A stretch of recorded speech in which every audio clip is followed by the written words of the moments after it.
Welcome back, everybody, to our podcast, Unlocking Your People. Today is essentially a hot topics episode. So we're going to be talking through a number of themes and patterns and trends that we're seeing out there in today's world of work. And rather than just hearing only from me, which can get a bit one-sided, I asked Tom Hickey back to join me. Tom is Canadian. I am British. He is a man. I am a woman. We sometimes have aligned values, but different perspectives on these things. And I thought it'd be good to have two voices in the podcast rather than just one to talk through some of those pieces and how we think about them and deal with them in the world of work today. So over to Tom. Welcome back, Tom. Always happy to have you and your opinion on the show. I'm looking forward to our conversation today. How are you doing? Oh, good. Yeah, it's good to see you too. It's been a couple of hours since I last saw you. What were you doing last week? What were you working on? Mondays is always the same. Mondays I do team stuff, right? And then I had a bunch of, so I was delivering webinars all day Tuesday. Wednesday, I was doing podcast recordings, and then I was gone for a couple of days to do a session in Nova Scotia. So, wow, you were a busy woman. I really only asked you that question so I got to tell you what I did. Okay, so tell me what you did. I went to Harvard. Oh, swanky. Yes. I know it was. But no, it was like a little CEO mastermind thing. We had a coach put this event together. It was probably about 25 or 30 of us, mostly Canadians, but some Americans as well. And so they brought in a bunch of speakers, mostly from the Harvard Business School, who were really researched on everything from AI to, the impacts of remote work to all those things that are sort of hot topics. So it was great to learn about all the research they've been doing on this stuff. There was all kinds of businesses there from 30 people up to 3,000, but the issues may have varied in complexity in a bit, based on the size of the organization, but they're all basically the same. Yeah. Well, the people stuff is, from my perspective, it's true, you get more of it and it gets more complicated the bigger you get, and the downside can be more expensive, but people stuff doesn't really change that dramatically. If you're talking layoffs, so you're talking 2 layoffs or 200 or 2,000 or 20,000, right? And so you have to be a bit more systematic about things when they get bigger, but really a lot of the people stuff doesn't ever change. So. Yeah. And all the business stuff. So it was great. We had one lady, the editor of the Harvard Business Review, actually gave a sort of a fireside chat during dinner, which was interesting to hear. And she was talking about strategy and just all the challenges leaders have, not just on people stuff, but on everything, because everything's changing so fast. So the strategy, you made last year on how many people you're going to hire or how you're going to develop people, everything under your feet changed. I mean, forget Trump and all the tariffs and stuff, just everything is moving so fast. In fact, just this morning, I had to have a meeting with a few leaders in our team because everything I asked them to do, in fact, you've helped us with some of that stuff. Things had changed so much, even since we did the strategy last May, that I had to give them a complete reset. I know I'm pivoting on you in the middle of this, but one thing I learned last week was you can't make a strategy and tactics, and 3 or 4 months later, it's almost out of date. Well, things have changed so much, We used to do 10, 20-year strategic plans. I mean, who in their right mind would think about doing a 10-year strategic plan right now? Everyone's I can maybe contemplate what the world might look like 2 years out, but I certainly can't contemplate what it would look like 10 years out. And the planning horizons for things, I mean, we used to do 5-year strat plans. We still sort of do, but they're now 2 to 5 year strat plans. So you got to revisit them all. And we used to do 1 year operating plans. A lot of clients, a lot of organizations I'm connected to have gone to quarterly planning cycles, right? We're not even really looking much beyond the next 3 months, particularly if you're in the tech space, because I have no idea what's coming that's going to completely change what we do. It's a very, very different world, right? Different world we work in. What do you think? How do you think we should be dealing with that? I mean, you're dealing with it in your own business, I'm sure, just like I am, but, in general, if you're working with teams about things like that, because I find some people feel like they're getting pulled from pillar to post. Well, you said we were going to do this, and now we're going to do that. And if I was them, I'd probably feel a bit frustrated at times with that. But, you just had to do it because the ground moves under your feet, right? I think there's a couple of things I see, or there's things I try to do. Now, we're tiny, right? So I can wrap my arms around people pretty easily. But I don't know that we do setting expectations around flexibility, right? I think that people have this idea that you set the plan and you're going to work the plan and there's no deviation from the plan. It's a bit like performance management, right? You set me SMART goals for the year, so they're never going to change, right? Instead of actually, plans are about evolving to where you're trying to get to, right? So if you think about it as a map, you're driving from A to B, but if there's roadworks along the way and you have to change your route, you change your route. Right?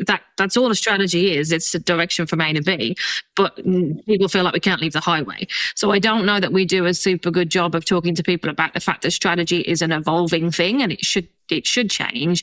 And then I'd like to see organizations do more work with people on things like resilience and understanding reactions to change and how to handle change, because the world's changing all the time now. And we're not really giving people the tools to cope.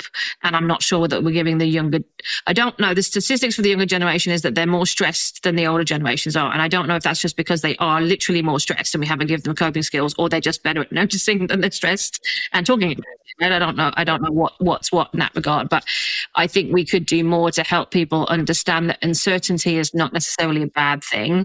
And it's not necessarily going to be a consequence for them in having to pivot. Yeah. So that you almost like you need to set the expectation that half of what we're planning for today, we will not actually execute on because something will have changed. Like, and just sort of set the expectation from the beginning that these are some of these, like, your goal might be X dollars of revenue or whatever it is that in over say 3 or 5, that doesn't change. But, the reality is there's a 50% chance of we're going to completely swivel on some of these tactics because the ground moved, just what we thought was going to happen didn't happen. And now we have to sort of adjust course along the way. But I think that goalpost piece is really important too. Like, there's a rule in neuroscience, which I always used to do and not knew why I was doing it, which is the rule of 3, which is like 3 key messages, 3 main points to a speech. Like, that 3 is a good number for the brain. So like, I like to think about things when I talk to the team about what we're doing, there's 3 pillars of what we're doing. So if something changes, the pillar hasn't changed. The tactics we're using, to your point, or the stuff we're doing to reach that pillar might look different now, but still the goalposts haven't changed, right? I think it's probably harder for really big organizations, like government organizations. Like in our world, if you can't pivot, you probably don't stay here long anyway. No, exactly. All the time, right? So yeah, I know. I mean, that's one of the benefits of a smaller organization. Like everyone, I don't know, when I started in business, I want to grow my business, I want to do this, and everything will be so much easier when you just get bigger. You're going to have more scale and you're going to have more cloud. And actually, it just gets harder to get anything done because there's just more complexity and more moving parts, and you can't change things as quickly. So, sometimes like be careful what you wish for, right? So yeah, it was interesting that happened after going there last week, and just today even, like just looking at what we're doing and how we do it. Was there much discussion on the political situation, the US-Canada divide, while you were there? Not much.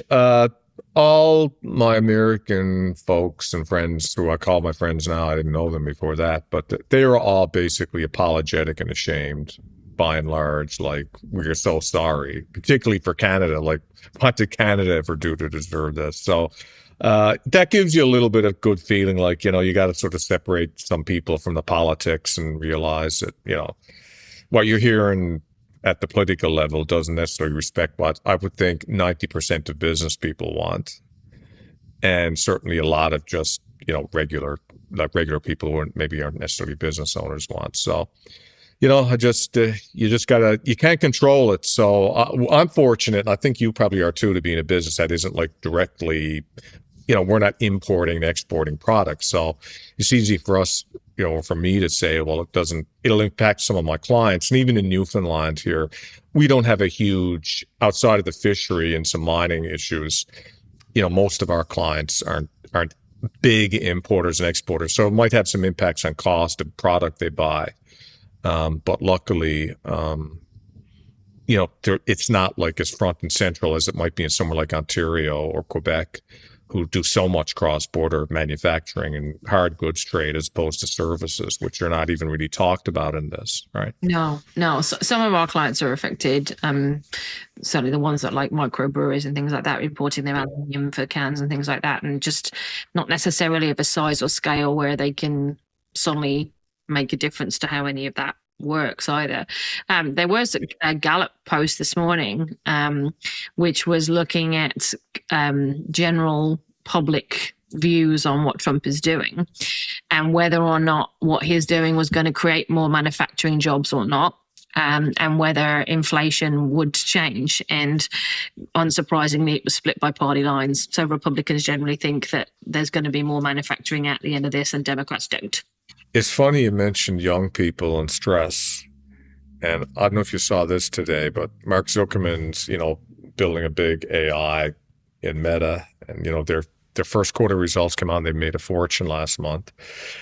But he's really working on AI to enhance friendships and relationships. And he says, basically, oh yeah. And he basically said, because they did a study and said most people only have 3 really close friends in the US, at least.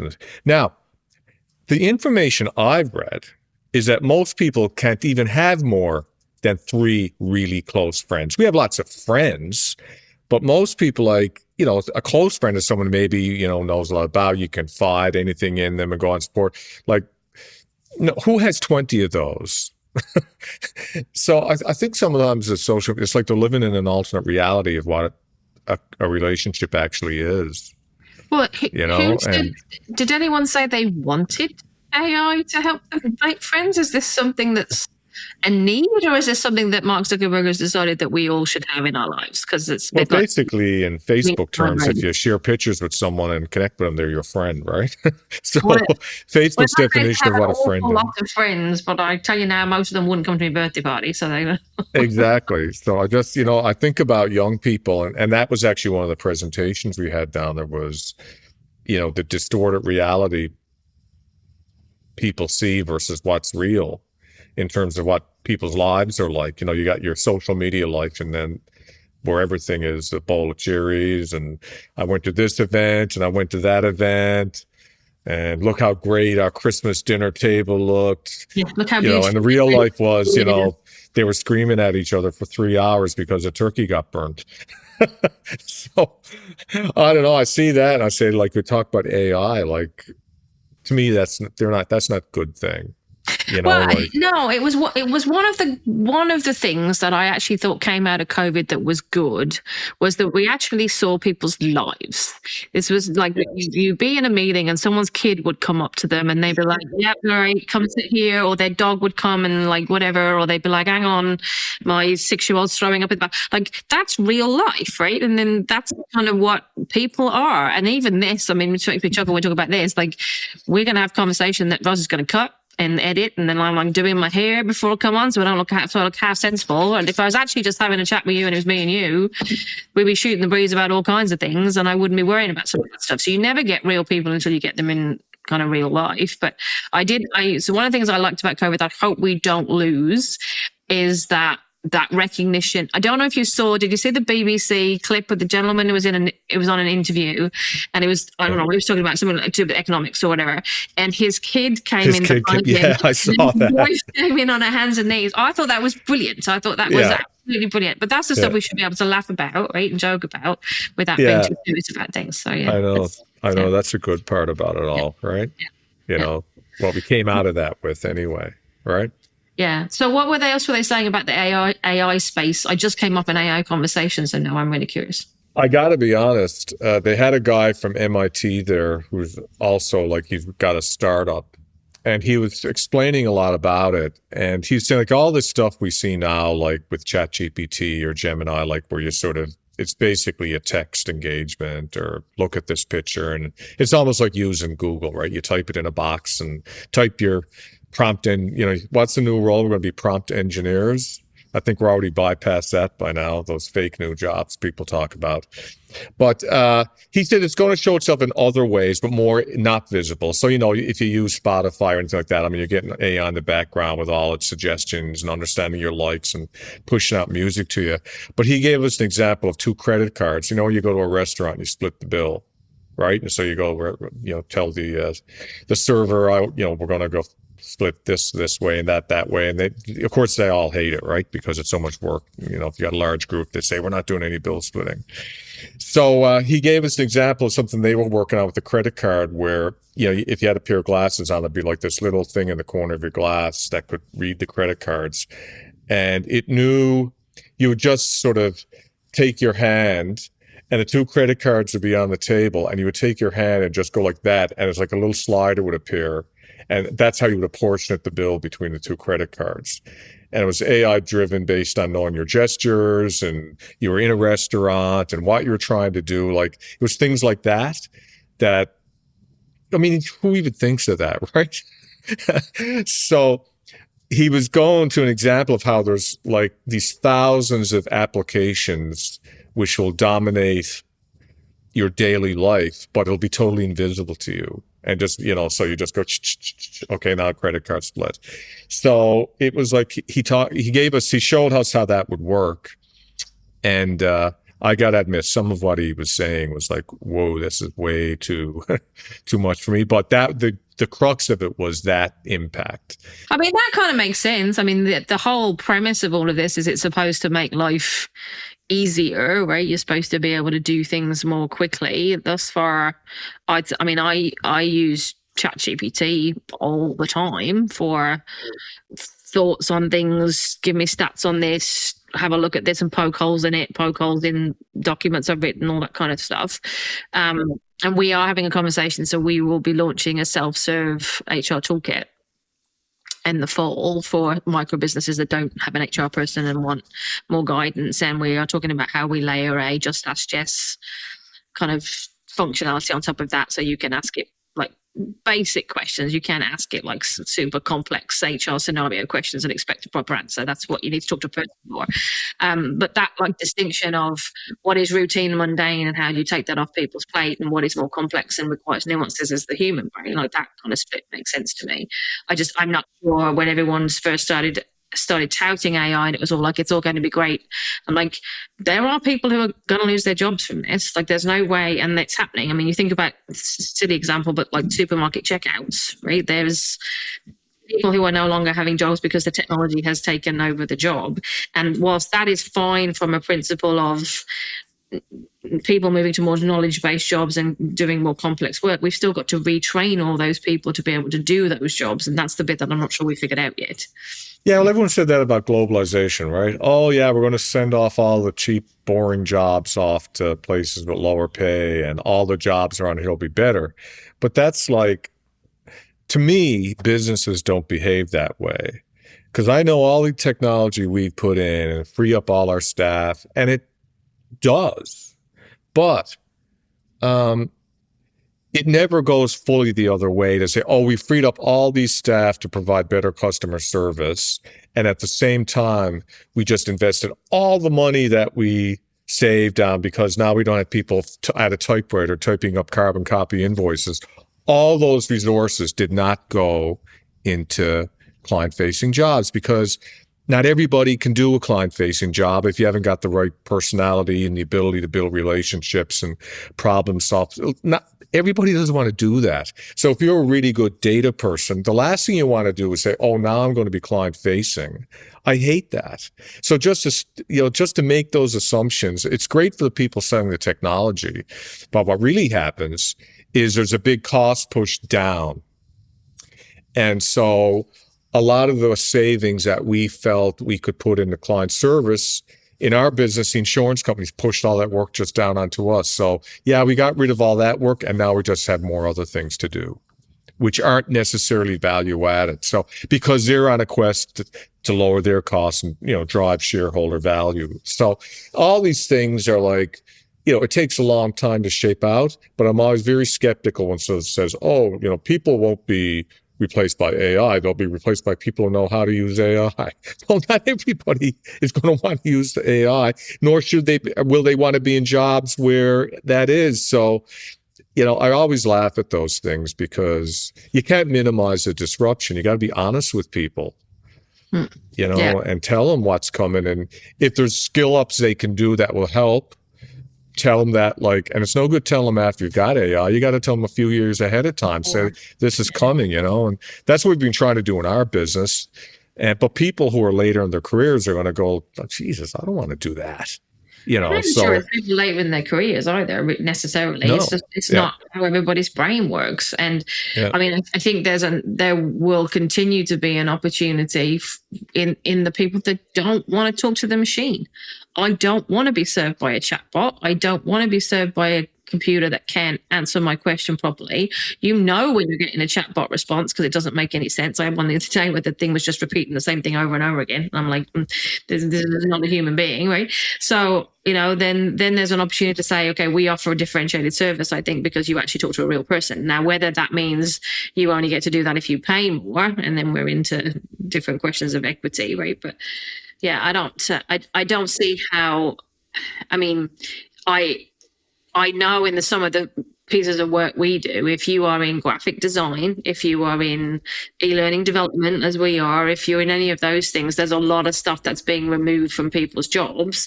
It's a bit of a fallacy to say that suddenly means that they can go do something else, because that's what they've been doing for the last 10 years. They're not suddenly exactly. So we need to give some of that stuff a bit more thought than I think we're evangelizing the world of AI. Yeah, well, it's people who want to sell all the AI say all these things, right? Because they want to make the business leader making the decision, make it feel easier. Oh, yeah, I'm not going to be a horrible person and replace all my data people with AI. Like, who wants to be sold?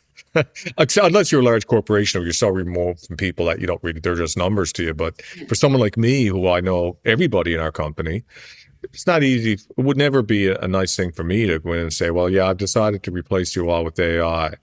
Oh, but the guy who sold it to me said, I'm not actually going to replace you. You're all going to do something different. Oh, what's that? Well, I don't know yet.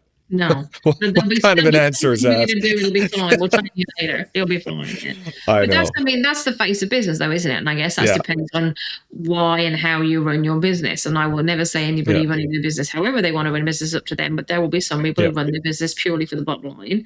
Yeah. And then there are other people who run it and know the names of all their staff and care about those people's well-being while they figure out shareholder returns and all the other stuff that we have to think about. And luckily, we don't have to do that. But, and the reality is some people, like who are later career, may just say, well, okay, I'm just going to retire over time. And, the reality is if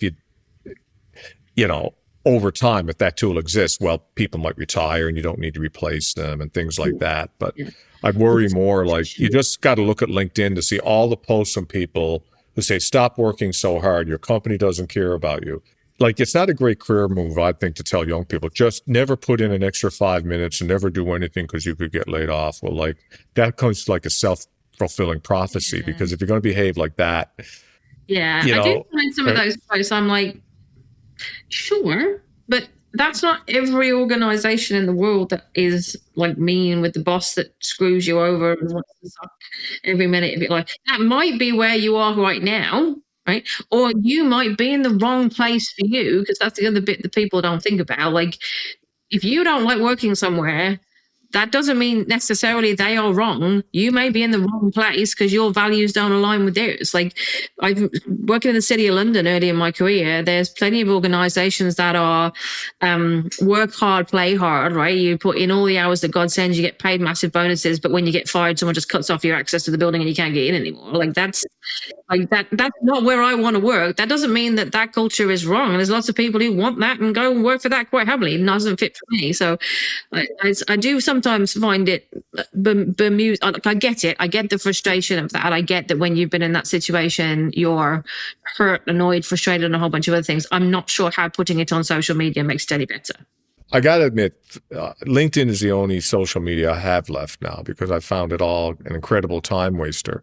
But I feel from a business point of view, I had to be there. And I used to really find it a pretty good place. You could keep up to date with companies you're interested in, people you did business with. But I find now it's like bombarded. Everyone in the world is a coach or a consultant or a recruiter. But all three of those things apply to Yeah, me. but at least you really are. But it's like it's just I don't know if it's like why that is. I don't know if it's the algorithm or if that's reflecting the reality of like people are being taught like, okay, to build your brand on LinkedIn, you have to post 5 times a day and you have to do this and you have to do that. And what I do is I end up blocking them all because like, I don't mind hearing from someone a few times a week, but like when your feed is getting filled up multiple times a day, it's like, okay, either you're using an AI solution, which I did try one for fun to help you do posts. Cause like who has that much stuff to say of any value? Well, that Right? and like who has that much time? If you have that much Yes. time to be posting that much on LinkedIn, your business can't be that busy. Like I don't have the time. I know. I tried one called Tapilo, I think it was called, and I'm just curious. So I signed up for it, and you know, you get all these stats of percentage, how much your posts are liked, and then it gives you like so many AI tokens, and you can sort of say, I want you to write about this, and you sort of do the Chat GPT thing where you sort of give it a little profile of yourself so it has the right tone. It was a pilot, but it didn't work for me. Like, yeah, you know, to post for the sake of posting is like, I mean, I went a month and didn't really post anything lately because I was busy with other things. I had nothing to say, right? So, you know, if I don't have anything to say because it's like relevant to my life, like I don't want to hold myself out there. Someone can just every day post and tell you something about leadership. You can get that from the 10,000 other fake consultants on LinkedIn. Yeah. Yeah. I mean, how many books have been written on leadership now? 10, 15, 20, 30,000? Loads and loads and loads. Yeah. Yeah. What's left to say? I think it is that challenge though, right? Like it's hard for people. We're a small business, hopefully a growing small business, but how do you get visibility? How do you get people to know about you? Because traditional media doesn't exist anymore, right? There's no taking out a newspaper ad. No one's going to look in a newspaper to find us. There's no, I'm old enough to say yellow pages to you and know you know what that means. Like they're not going to look me up in yellow pages, right? And so you're left with social media and it is a furore of noise. And so what people get told is, well, here's, you know, you should be posting, well, even I've had this advice from marketing firms, right? You should be posting X many times a month on this and then X many times a month on this and X many times a month on that. And I said, yeah, in theory, but I don't have time. So I'm going to post on LinkedIn. We're going to post our recruitment posts because they're useful for people. We're going to see what we're offering and something every 1 or 2 weeks on what we've done. So you have some idea of what we do. And then I post for me on topics that I think are relevant that I have something to say on. Like I posted on anti-bullying day and all that kind of stuff. But the general guidance was like post 2 and the rules have changed, right? So it was when I first started, it was like you got to post 3 useful contents to 1 ask content or 1 post just sort of sell your business. So I think there's a lot of people just trying to get traction in their business, in their organization, if they work for themselves, solopreneur, all that jazz, putting stuff on LinkedIn.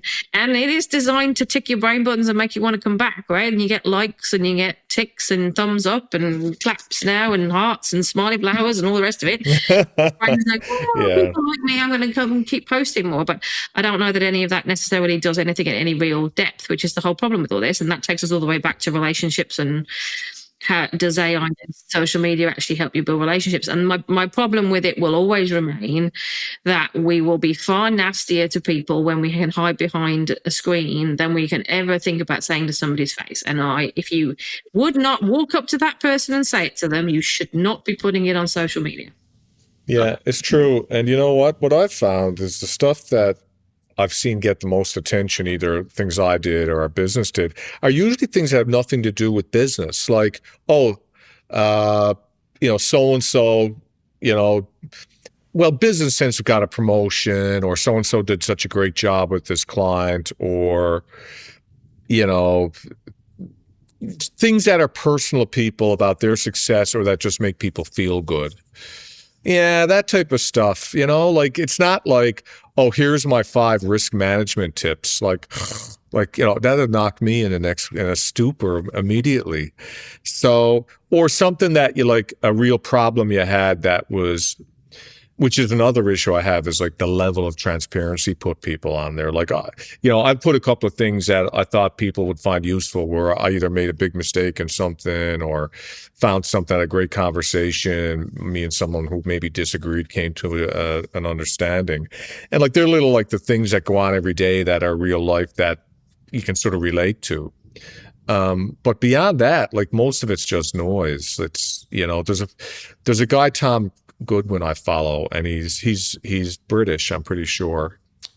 And he's like an anti everything about social media. So he challenges every norm, like, oh yeah, an AI sales agent that will make 10,000 sales calls for you in a day. I'm like, I would love all my competitors to buy that and implement it as quickly as possible.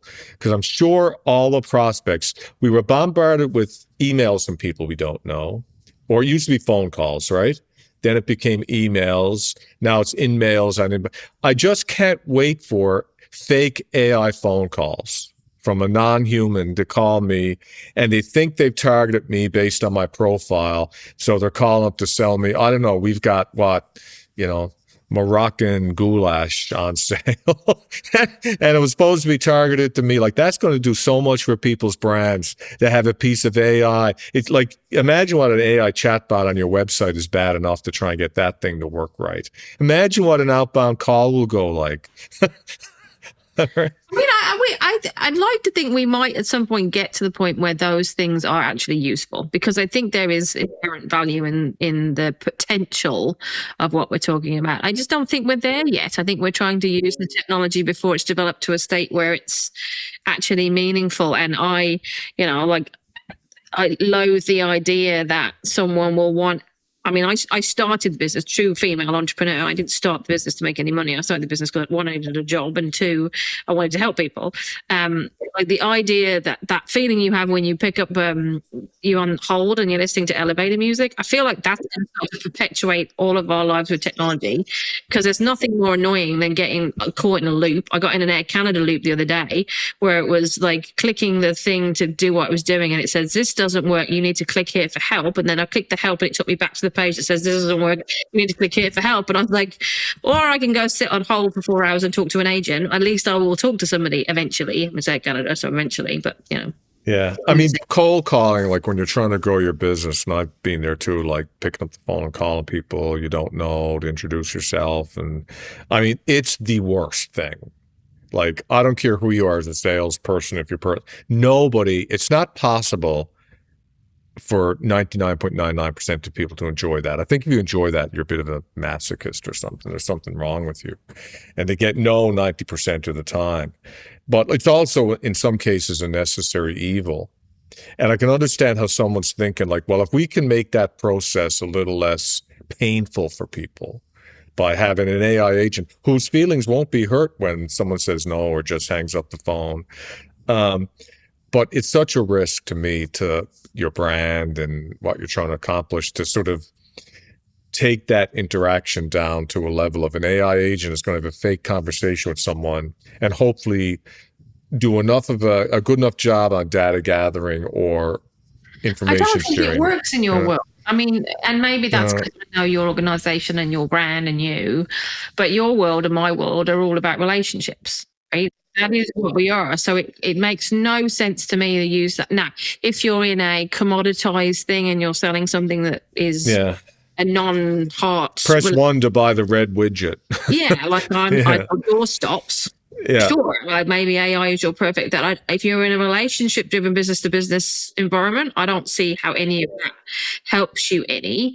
Now, cold calling, yes, cold calling absolutely sucks. But we had Susan Engel on, who's the person who runs the Way Buyers Buy, and she and I were having a conversation about the fact that a lot of that is then you're just throwing dots at a wall and hoping that person is interested, right? So you've got to expect that in those situations.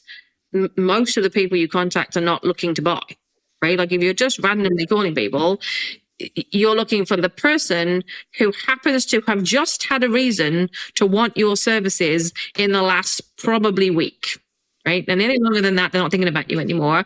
And how many of those people are actually going to be the people you end up cold calling? You're much better off if you could try and do something like to find those people where they are and go meet them where they are.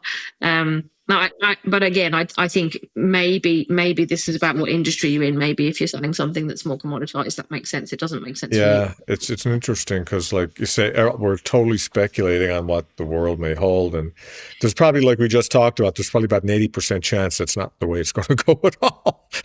But you're trying to plan your business and say, what are we going to do with this, and what are we going to do with that, and how do we help people to be more productive? And you see all these tools coming at you, and you think, like, really, is that one of them, or does it fit? So it's a big challenge. There's so many tools available now, you're bombarded. I got one last thing I want to ask you about before we run out of time. DEI, and like bad, it's almost like a bad word now. So I was talking to someone last week about that, and they said, like, instead of talking about DEI or anything, we should just be talking about fairness. Like, just make it a fair workplace. So everybody has fair opportunity. Everyone, like, if someone like is starting from somewhere behind someone else, or making it fair so that they all start from the same place. So opportunities are fair. I struggle with that because, like, I always I want to hire the best person. Like, we just promoted 2 female vice presidents in our business, and they got promoted because they were like the most awesome people for the job. Had nothing to do with whether they're female or not female. So that's the 60-year-old white guy's feeling about it.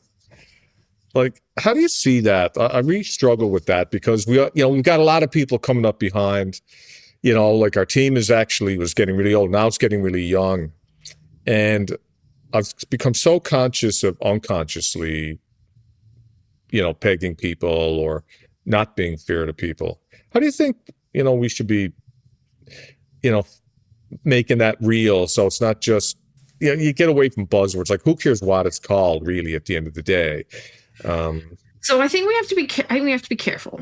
I'll come back to whether I think fairness is the right way of putting it. So I think we've done some things that aren't helpful in this space, but I fundamentally believe that trying to support people having equal opportunity is the right thing to do. There's no ifs, buts, ands, or maybes. And the world is inherently unfair. So I did have a conversation with a well-known politician here who talked about the fact that one of our, I'd say 2 political parties now, was about the kind of live and let live party idea. And I said that that's a lovely concept in a world that's fair. It doesn't work in the world we actually live in because people are marginalized through no fault of their own. And so we have to, from my perspective, create supports in society that allow for a more equitable and just world. But what I think we've also done, particularly in the corporate world, is manage to make that incredibly complicated. Now, I'm sure somebody who's watching this is going to go say, well, it is incredibly complicated and there's loads of things about it. Yes, absolutely. But human beings can't cope with complicated. And so when you have acronyms for things and we keep adding letters, when you're trying to educate people and it comes from a place of blame and shame instead of learning and opportunity, then we create resistance to what it is we're trying to uncover. Now, language is a funny thing because to some extent, I would agree with you on who cares what it's called. At the same time, language does matter because language creates the world we live in. Whether you call it fairness, though, or you call it diversity and inclusion, I think we need to talk to people about what we're talking about rather than get caught up in what acronym we use to describe something. So I went to a conference where someone did a really good presentation on DEI, diversity and inclusion, but they spent the first 15 minutes of that hour explaining what each of the letters of the acronym DEI, B, A, and R were.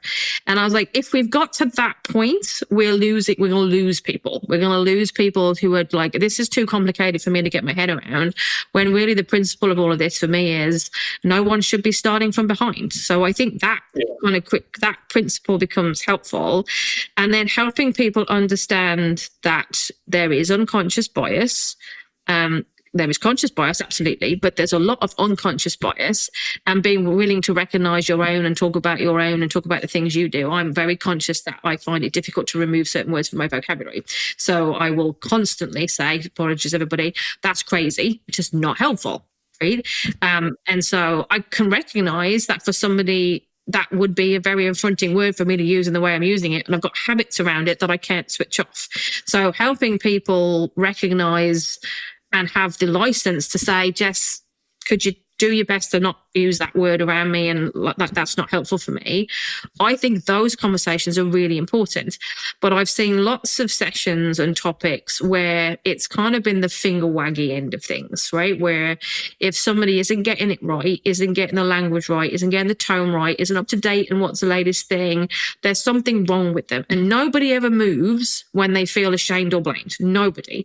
So if you want people to move on this stuff and you want people to buy into this stuff, it has to be about meeting people where they are and having great, honest conversations about it. So I was in a training session and we were talking about diversity and inclusion and respectful workplaces.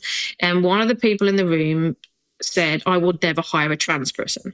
And the room went up. And in some ways, I'm really glad the room went up, because that's kind of the immediate reaction to one. But I said, okay, hang on, let's have a conversation about that. Let's have a conversation about that perspective.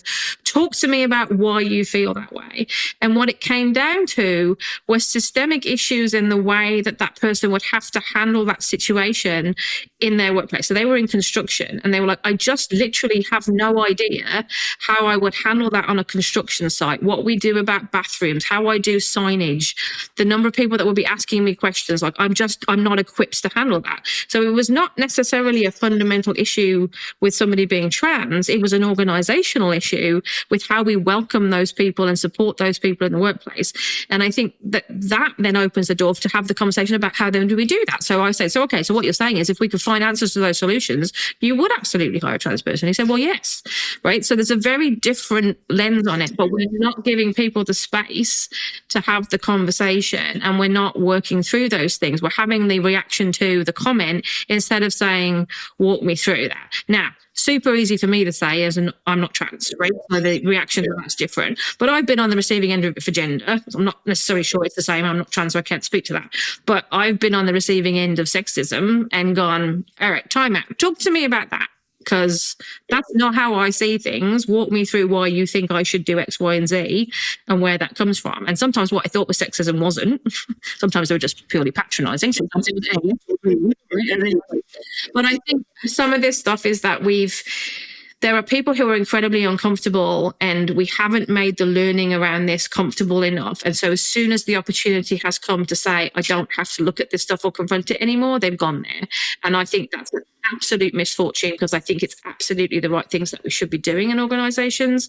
And the more that we can have conversations and normalize difference, the better in organizations. But we have to support people in being uncomfortable, because you never learn unless you're uncomfortable. And then people will just say, I don't want to be, and pass. Right? Yeah, and the ironic thing about that is that in a time when we're all saying we have a shortage of talent, here you are sort of saying, well, I know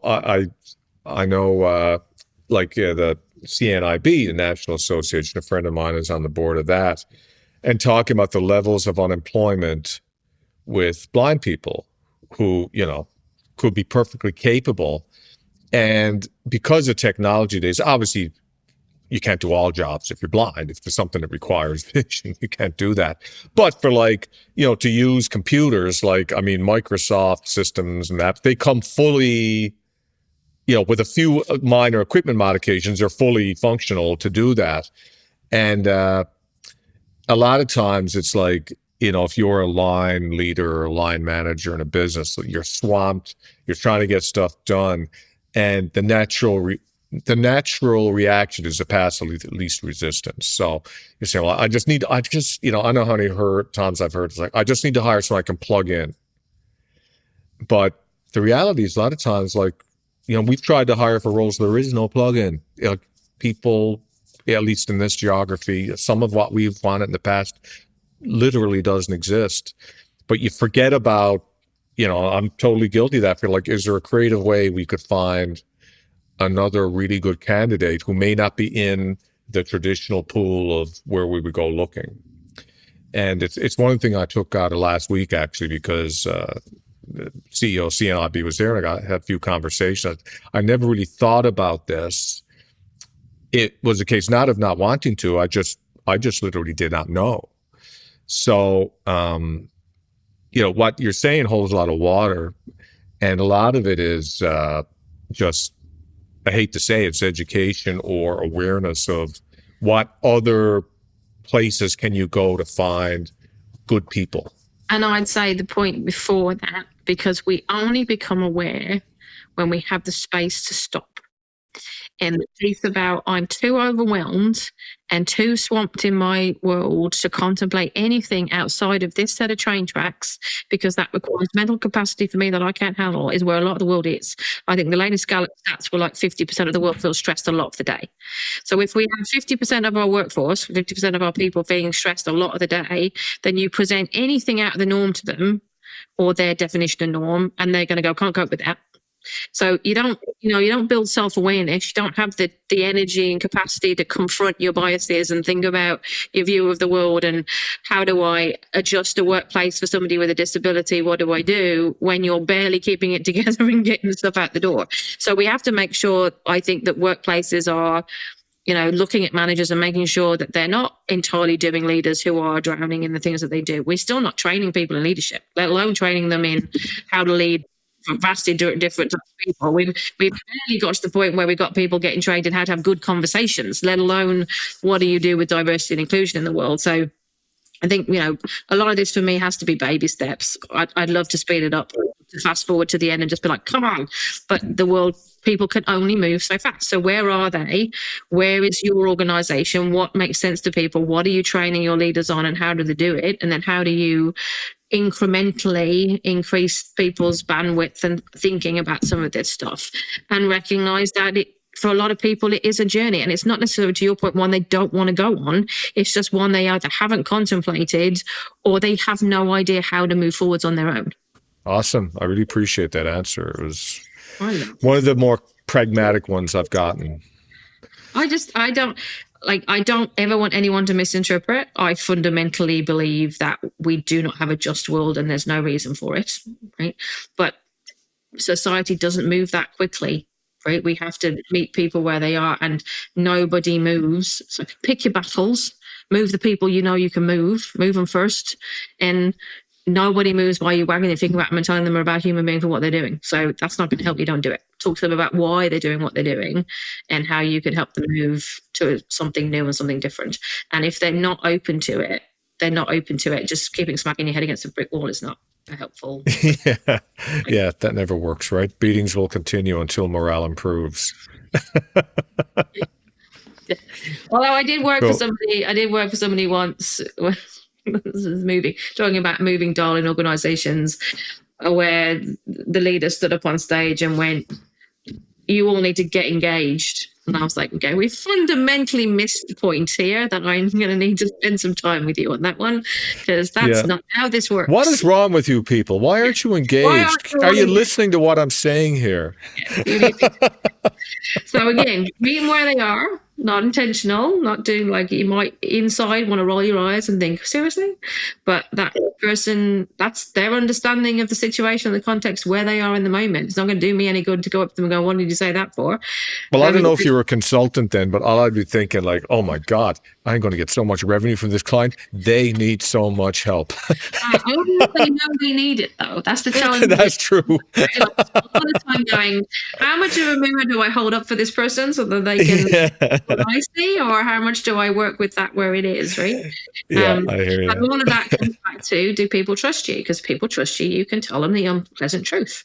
If they don't trust you, they're not going to hear you. So how do you build trust with people? And we never build trust with people by making ourselves at odds with them. We build trust by saying, I'm quite like you, actually. In lots of ways, I'm a lot like you, and therefore we can have a good conversation about this. Yeah. But if I had a conversation with someone like that yesterday. It was a really difficult conversation. And I said what I had to say, and I probably got myself a bit more worked up and angry about it, because you're speaking it, now you start to live it, so you just go to nice and calm, and then you can feel yourself. I actually said to hell with it. I just let myself go because I felt like it. But 99% of the time when I do that, it never works, right? It's just not good. But there's so much capital in that relationship. I got to thank you, right? Because I was completely honest. I was probably too honest, but conversely, my respect for that person like went so much up, because like if they'd come back at me with this, it would have been totally appropriate and I would understand it, even though what I said was true and right. So it just goes to show, like, when we forget about these things, the power of actually having a true relationship with someone and not a LinkedIn relationship or just a transactional,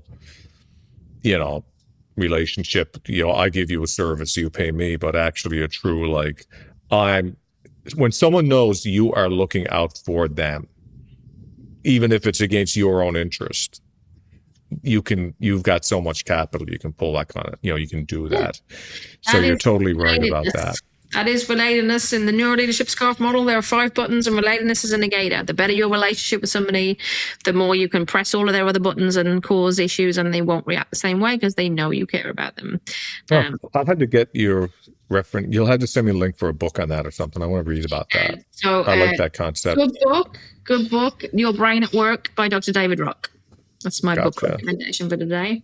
But I'll send you, there's an article from the Neuroleadership Institute that talks about the SCARF model in depth. And I honestly, if you don't know what the SCARF model is, everybody should read the SCARF model. There's a plug for the Neuroleadership Institute, but everybody should read it.